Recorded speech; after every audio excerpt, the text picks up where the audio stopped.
শুভ দুপুর বন্ধুরা। দেখো তো কি মাছ রান্না করেছি। ঠান্ডা আস্তে আস্তেই তাজা একদম বোয়াল মাছের ঝোল করেছি। কি দিয়ে? শীতকালে বড়ি আর ধনেপাতা এই দিয়ে বোয়াল মাছের ঝোল দারুণ লাগে খেতে। বোয়াল মাছ ভাজতে এখন যা মানে মাথা খারাপ হয়ে যাবে আমার, যা ফাটবে।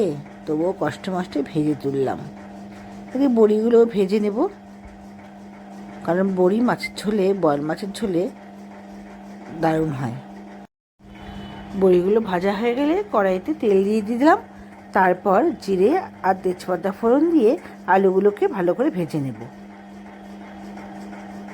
এদিকে একটা মশলা তৈরি করে নিলাম। জিরে, আদা বাটা, কাঁচা লঙ্কা, পেঁয়াজ অল্প আর আধখান টমেটো সব দিয়ে একটি মশলা তৈরি করে নিয়েছি।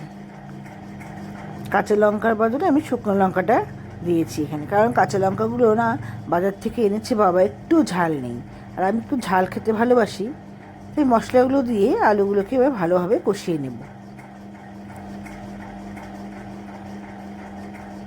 ভালোভাবে কষানো হয়ে গেলে আমি কিন্তু জল গরম করতে দিয়েছি, কারণ মাছের ঝোলে দেওয়ার জন্য।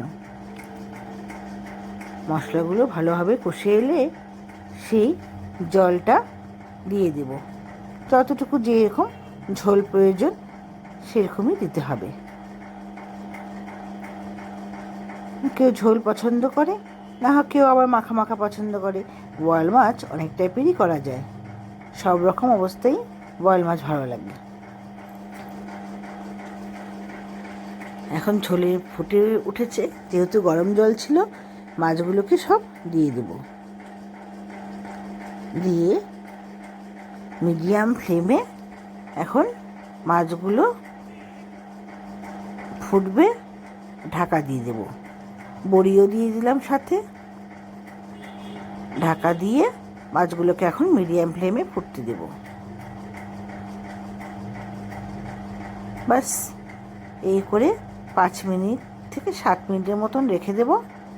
বাস এই ঝোলটা একটু কমে এলেই মাছটাকে নামিয়ে নেব। দেখবি গরম ভাতের সাথে বোয়াল মাছের ঝোল শীতকালে অপূর্ব লাগে। কি কেমন হয়েছে?